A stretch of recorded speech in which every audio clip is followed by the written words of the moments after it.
Okay, let's just talk briefly about sympatric versus allopatric speciation. So allopatric speciation is this idea that you have a physical barrier. So in the case of the shrimp, right here, we have this physical barrier right here, the Isthmus of Panama. And so what happened is you had all these different species that actually existed. So we originally had 6 different species in this entire area.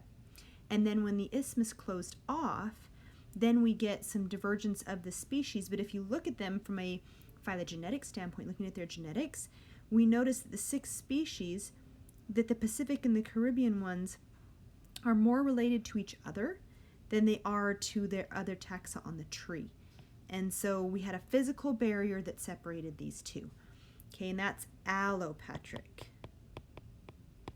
Now, sympatric speciation is when they still live in the same area, but somehow they get separated from one another. So the cichlid fish example is saying that we've got this whole population of all these different cichlid fish, and let's say the darker the color in this particular example, the darker the color, the bigger the fish is, for example.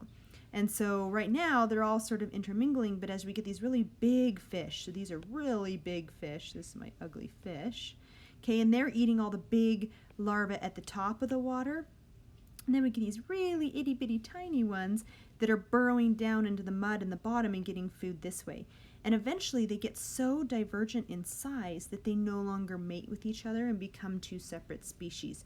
So it's a disruptive selection event, right, where we're selecting, and we used to have this bell curve of sizes, and we're selecting the extremes on both sides, so we end up with this situation, right? And this is what we call a sympatric speciation event.